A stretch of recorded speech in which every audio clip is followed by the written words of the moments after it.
Hello and welcome to a conversation on the Daily Bern. I'm your host, Eric Miller. Today, joined by an awesome, fierce, fiery progressive from the great state of Florida, Adam Christensen. How you doing, sir? I'm doing great. I think that's the first time anybody's referred to me as a fierce or fiery person, but all right, I'll take it. Well, yeah, we need some fighters, man. So you're running in Florida's 3rd district, and which kind of unfortunately got put a little bit on the national map recently because the terrible incumbent who's leaving in January, Ted Yoho, accosted AOC on the Capitol steps recently. So that made headlines. But the silver lining was she gave that epic speech, which was just historic. So this is the seat. So it garnered some national attention. But I don't want to focus on that because that's not what you're running for, and he's not even going to be the incumbent. So I just wanted to make mention of that for framing. So it's Florida's 3rd. It's open, right? So the election is on Tuesday for the primary, August 18th. So I want to get that up front, and we'll mention it a couple times. On the Democratic side, there are 3 candidates, of which you are one of 3. I'm telling you this if you don't know it. There is another progressive, which is kind of nice. Usually we get one option, but we got 2, and I want to ask you the difference between you and him. And then we have a corporate Democrat, which we won't even mention. And then there are 10 terrible Republicans cut from the same cookie cutter, I would imagine. But before we get into all that, let me just ask about you. You don't have to give me your whole life story, but a little bit of background on what inspired you to run. Yeah, so right when I graduated college, I started my first company, and basically the goal of that company was to catch fraud from big suppliers trying to screw over small companies and family-owned businesses in the natural products industry. And so I realized very quickly that about 60% of everything that was being sold was fake. It was fraudulent, but it was being sold as real, and people were getting screwed over. And I'm one of those kind of people that when I see something wrong, or when I see something that's just somebody being taken advantage of, I'm not one of those people who can just sit there and be quiet about it. And so that kind of is how, my professional career has gone. And then, obviously, when we look at the political field right now, especially nationally, we just see that as well. We have the healthcare industry. We have middlemen that are taking advantage of everyone. We have fraudulent companies in almost every industry. We have monopolies that are destroying family-owned and small-owned businesses and destroying almost every industry just by consolidating them and driving the others out of business so they can't compete. And so for me, it feels like the right venue, because it's something that not only do I love to do, but at the same time, it would actually be able to have an impact. And so that's kind of, at the end of the day, I think that's one of the biggest, real goals. And also, just the way that we've really approached this election is we have to be able to take down these fraudulent companies. We have to hold people accountable for their actions. And if nobody else is going to do that, then we need to. Right on. Was there a single event or, a race or, instance that sort of activated you politically that you can share? Yeah. This one's the hard one to talk about, because the thing that really got me off the sidelines, and finally it was a moment where I realized that I couldn't just sit there anymore. It was the Parkland shooting. And I watched high schoolers and kids who had just gone through the worst trauma in their entire lives stand up and say, not only can we organize, but we can fix things. And it's 2 years later, and they just took down the NRA. Let's be honest, when you actually put your mind to something, especially young people tell us that, we're not involved politically or we don't care enough, but that's just not true. At the end of the day, we just don't have political power. And so right now we have to, and we're seeing it across the country, is we're organizing to be able to get that political power. And so for me, watching what they were able to achieve and what they were able to do, I think it sparked something, not just in me, but it sparked something in a ton of progressive groups, a ton of youth-led groups. We have Sunrise, we have all of these other ones across the country that basically stood up and said, nobody's coming to save us. And if nobody's going to come save us, then we have to do it ourselves, because we don't have a choice.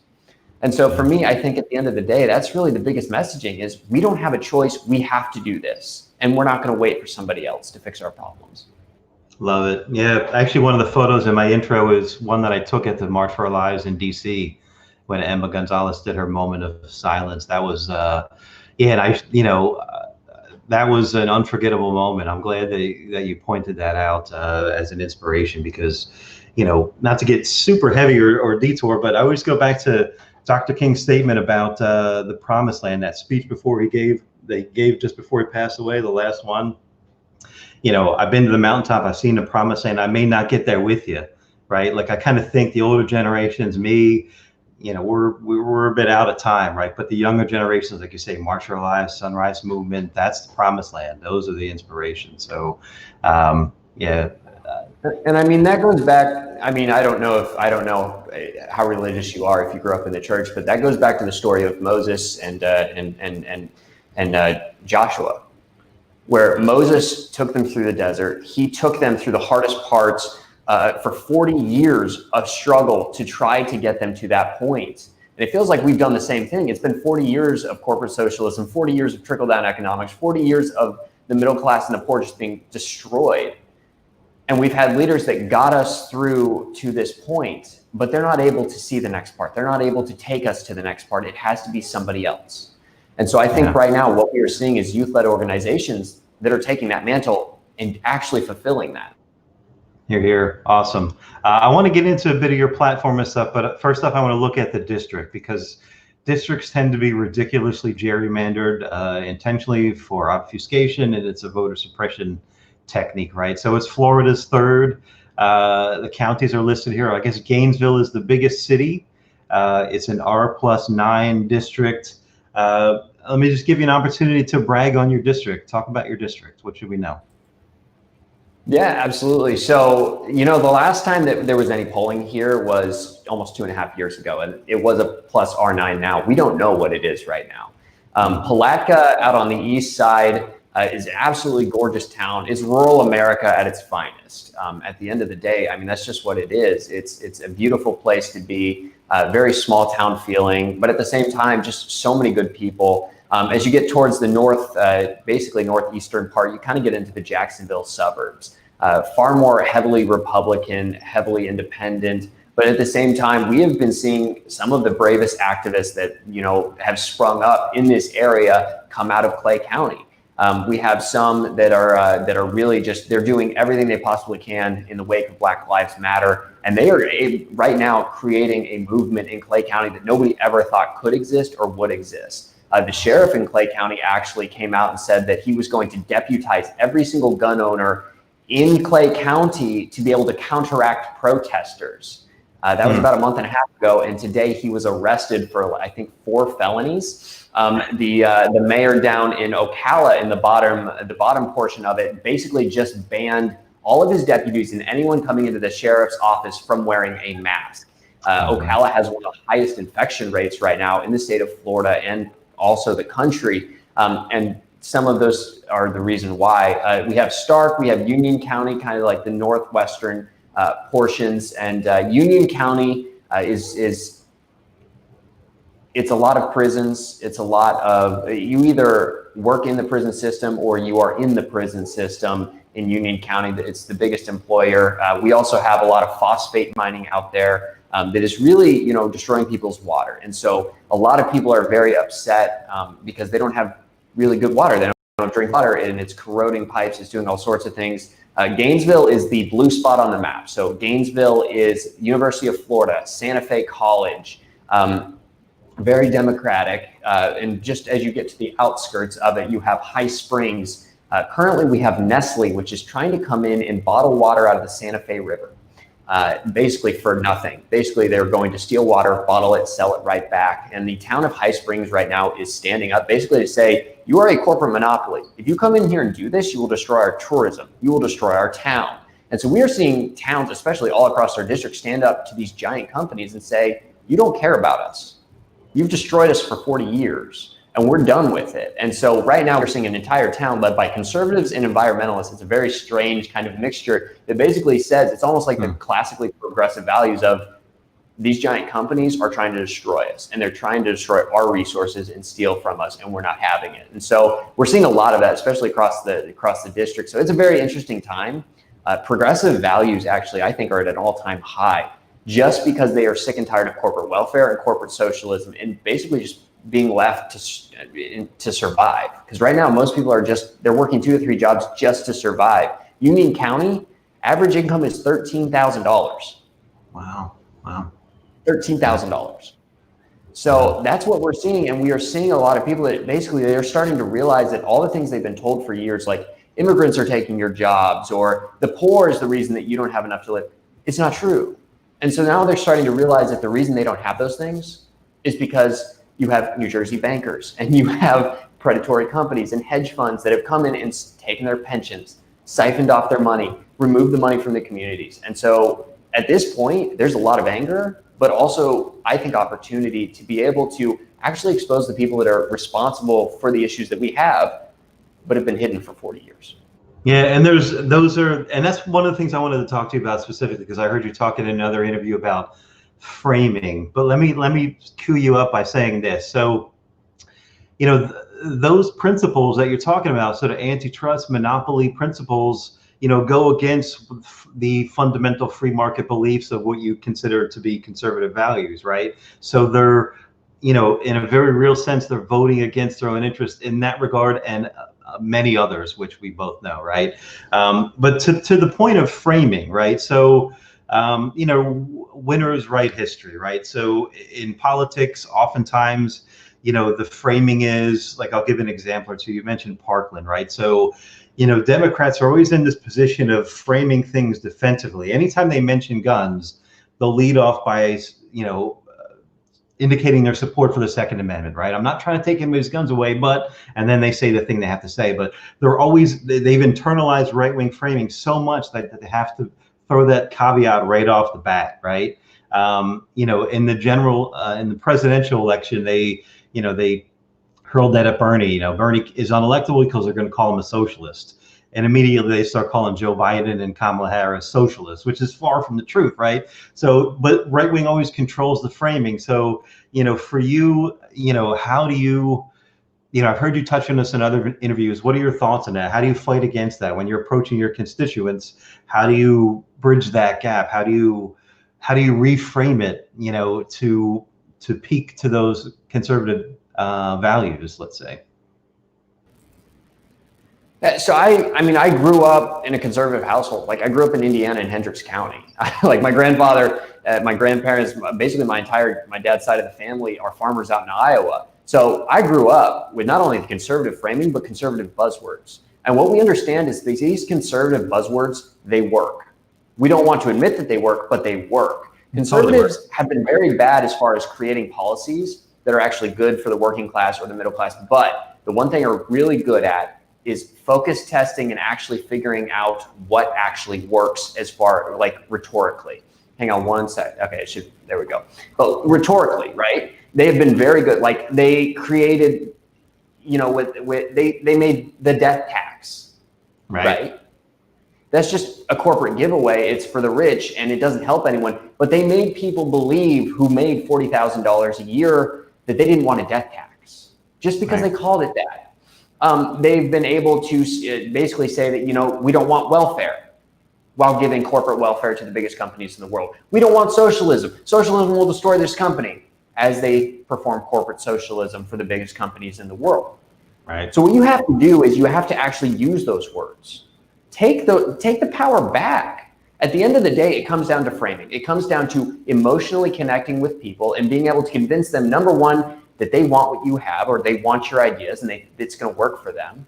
But on top of that, you need to go on the attack. Stop playing defensively. Republicans never play defensively. Yeah. When they go into negotiation, they go in with their strongest possible position, right? Defund Planned Parenthood or, audit the Fed or do all of these other things. They go in with the strongest possible positioning, which means that they pull the Democrats towards them. And when they give up tiny little concessions, it looks like they're compromising when in fact they're not. Democrats have never done that. They for instance, let's take the ACA, right? They took a right-wing Mitt Romney plan from Massachusetts, got rid of the public option, and then approached the Republicans and said, okay, what do you think about this? Maybe you'll pass it. No, if you had started with nationalized health care, had a couple things you were willing to give up, eventually you end up as a compromise at Medicare for all, and you don't have to worry with it. If you start at Medicare for all, you're going to get a public option. If you start at a public option, you're going to get nothing. And that's what Democrats have done. And so, number one, we have to connect emotionally with people. You have to use the buzzwords to your own advantage. Corporate welfare, corporate socialism. Go after it. Middle-class tax cuts. Medicare for all, it's a middle-class tax cut. It's a small business tax cut. Universal childcare, small business tax cut. Universal or middle-class tax cut. Use their words. Use those words that are effective and people want, but use it with progressive policies. Because at the end of the day, a middle-class tax cut that Republicans are proposing is what, $300 a year? Whereas universal childcare, you get $8,000 a year. Which one do you want? We have to talk about the fact we're paying private and public taxes. And if you get rid of the private taxes to private corporations, that is a tax cut. So those are just some of the things that, we've been not only playing around with, but seem to work very well. And at the end of the day, if you're able to connect the two, because especially people that we found in Palatka, in Clay, Republicans, conservatives, the people that voted for Donald Trump, at the end of the day, they don't think either party cares whether or not they live or die. They don't. They believe wholeheartedly that both parties are just as bad as the other. And at the end of the day, they actually might be right, because you have the corporate wings of both parties that have absolutely destroyed family-owned businesses, small towns. They've allowed companies like Walmart to wipe off towns off the face of the earth, and nobody stopped them. And so that is, at the end of the day, what most people are scared of, is the fact that they're going to lose not only their way of life, but they're not going to be able to afford a family, a home, have an American dream, no matter how hard they work. And so that's at the end of the day, what's going to matter is if we're able to use language and actually convince people emotionally to back us. I think Marianne Williamson had a wonderful point in the first presidential primary debate. She said, "Wonkiness will not save us." Yeah. And at the end of the day, that is what we've got stuck on. We have gotten stuck on how will we pay for it? How will we do these things, instead of fighting to make sure that we win and then implementing the policies that will help people. Right on. Yeah, and you did a great, Marianne Williamson endorsed you. There's an awesome interview Adam did with her. Go check that out. It's on the YouTubes. And you get into the antitrust. That was a great conversation. She's a superstar. Let me ask, how does that look in real world implementation, especially in the pandemic, right? So you're running on Medicare for all, and you're talking to constituents who probably have lost their, employer-tied health care. There's a nightmare of a governor who's doing a terrible job in response to that. What does that look like, in human to human interaction when you're talking to a constituent, when you're saying, I'm trying to get you guaranteed single payer, free point of service healthcare. What does that look like when you're talking to a constituent? We don't even say that. At the end of the day, what is Medicare for all? It's almost a conservative idea. You're cutting the fat, you're getting rid of the middleman, you're getting rid of the predatory company that takes 30% of everything you pay. And at the end of the day, you're going to be paying less. That's what Medicare for all is. It is literally cutting the fat, cutting the bureaucracy, giving a free market, getting rid of price fixing with pharmaceutical companies. And at the end of the day, you get to choose your doctor in your hospital. Simple. Right on. And at the end of the day, it's cheaper.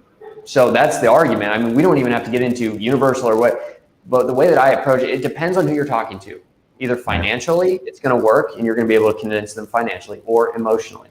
Because at the end of the day, healthcare in a pandemic, if one person doesn't have it, everyone else is at risk. It doesn't matter if you have healthcare. If somebody else doesn't have healthcare in the middle of a pandemic, you're at risk. And on top of that, no one should be going bankrupt because their kid gets cancer. And I don't think anyone can argue with that. And so those are really, you approach it emotionally and make the moral argument, or you approach it financially. It just depends who you're talking to. And a lot of times, especially with independents, progressive candidates will approach them and only talk in one or the other terms, but they're never going to figure out what the person who they're talking to cares about. And if you're able to figure out what the person you are talking to at the time cares about, you're able to have a really good conversation. You're able to change people's minds. Yeah. And there's the how you're going to pay for it is right-wing framing, but it's also corporate framing, right? So, people have been propagandized to that, but yeah, like you're saying, human to human, they're feeling it, right? Like I keep saying on all these interviews, reality has endorsed Medicare for all. So it's hard to, it hasn't only endorsed Medicare for all. Reality has endorsed emergency UBI. I mean, nobody asked how we would pay for it when we gave $6 to $7 trillion to buy crappy debt for the biggest companies in the world and pay off hedge funds. Nobody asked. Nobody questioned where that money was going to come from. But now they're questioning the fact that $2,000 a month is too expensive, $600 in unemployment benefits is too expensive, or where will you pay for it? Don't even give them the time of day. It's bull crap. Do not even give them that. Do not even have a conversation like that. You say, look, you never asked where the money was going to come from so that we could give it to the same people we bailed out 12 years ago. But now you're asking me where the money's going to come from so that I don't lose my house. Nobody cares. They only care about, at the end of the day, whether or not they're going to be okay, whether or not their family's going to be okay. And if you say, look, we could have either given it to the biggest companies in the world and we're right back here because it's a sugar high, or we could have done the fundamentals. We could have said, look, everybody gets $2,000. Now they can pay for their home. Now they can pay for food. Now they can make sure their family's going to be okay. And guess what? Because they were able to pay their mortgage, the bank is okay. And because the bank is okay, the other companies are okay. And it goes up and we have an actual base of support. It's the fundamentals. But instead, if you give it to the banks, they're still going to come after you for your mortgage. Of course. Yeah. Yeah. So what makes sense? And to any normal person, that makes sense. Give it to the actual people that will be able to build the economy. Yeah. And you can say bullshit. We're all friends here. Let me pull up a bit of your platform. I mean, we're kind of hitting on it. So Medicare for All, Green New Deal. You know, there's I read there was a really big, I think $9 million conservation project connecting the national forest through your district. So that's pretty cool. Any of these you want to hit on? Sustainable agriculture, legalize, vacate, expunge, marijuana, universal broadband, universal pre-K to 16th grade. So that's free public colleges. And since we're here, I'll just throw out the endorsements: Andrew Yang, Marianne Williamson, Progressive Guide, Florida College Democrats, and a bunch more. Those are the only ones I could fit on here. But any of those that you want to focus on policy-wise, universal broadband or marijuana? Yeah, so you can kind of see some of the framing right there with how we put it up. I mean, at the end of the day, we need to make college just assumed. Don't make it anything special. We can't. Because right now, a college degree is what a high school diploma was 30 years ago. Wow. So for us, it's pre-K to 16th grade. Get it out of their mind that it's something unattainable. Get it out of their mind that it's not assumed that you just go to the next grade. And so for us, that's a big thing. Obviously, we have to get rid of student debt. At the end of the day, we have a crappy housing market because we have millions of people that cannot afford a home because they are laden with student debt. You get rid of student debt, it will be the single biggest boom to the economy the United States has ever seen. Yeah. End of discussion. And so that is the question: is what are we going to do to make sure that, you know, not only me, but people like me, people like you, can actually, you know, work hard. Like if you work 8 hours a day, you should be able to afford a home. You should be able to start a family. You should be able to have enough money over on the weekend so that you can take your family to the movie theater and not feel bad about it and feel like, oh shoot, am I going to be able to afford food the next day? Like these should not be conversations or just even concerns for us, but they are. And so right now, so many people are working 2 to 3 jobs just to get by. That, I mean, 15% of the people that are chronically homeless have a full-time job. That tells you one of two things. One, that it's not the fact that they're not working, because they are. It's the fact that they are working, but they're not making enough to survive. And so, especially here, that's really what we're seeing is we are telling people that they are essential and treating them as though they are expendable. Yeah, well said. Yeah, true, very true. So again, the primary is August 18th, this coming Tuesday. A lot of the early voting is in, but you could certainly use some help. I'm going to just plug your website. It's forthemany.notjustme.com, which is a great URL, for the many, not just me. And it's August 18th. Like I said at the top, there are 2 other Democrats in the race. Let me just give you a second to talk about the distance between you and them. Like, why are you the better option? You know, we're the better option because we've been able to build a movement. I mean, we got into this and we said, you know, we don't have any other choice. We have to be able to do this. We have to not only build a team, we have to be able to get grassroots donations. We have to be able to tap into all the different things that nobody else has ever been able to do here. We have to build the digital infrastructure. We have to be able to build the field team, the organizing power. We have to get youth activists involved all over the district. And we've been able to do that. For instance, tomorrow morning, we're going to be in Palatka, Florida, which just had a big protest because they have a Confederate monument on their courthouse steps. And we're going to have 25 to 30 high school kids from a small town in Florida that are going to be standing out sign waving in front of an SOE office. That has never happened before.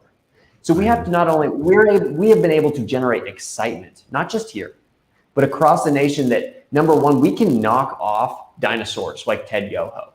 Because at the end of the day, just because he's not running does not mean he's not in power. His donors are still in power. His backing is still in power. His infrastructure is still in power. So if you do not knock those things out, nothing will ever fundamentally change. And so we understand that. And so we're actually trying to build an organization and a grassroots organizing power to be able to do that. And so for us, that is what sets us apart, is the fact we've been able to prove that not only can we excite people, but we can out-organize everyone. We can build the largest campaign in North Central Florida, and on top of that, the best well-run one, and the one that reaches the most amount of voters. And so at the end of the day, the question is not necessarily, you know, who's going to win the Democratic primary. It's who can actually flip this district. It's a +9. Unless you're putting out your best, unless you're putting out the actual campaign that could go win, then we're doing ourselves a disservice. And so for us, that is us. We have outraised all of our opponents' small dollar donations 5-1.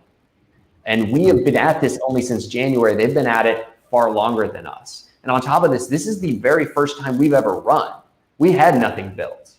The other two have run multiple times before, and they've never cracked 2% in the general election against Ted Yoho.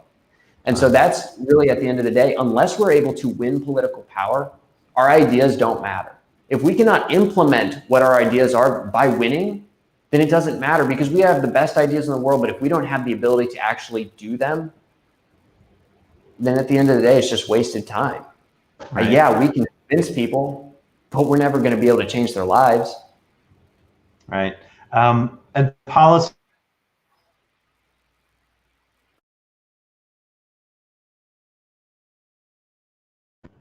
Medicare for All bill, obviously you support Green New Deal. Like, how would you, I mean, maybe it's hard to predict this now, but how would you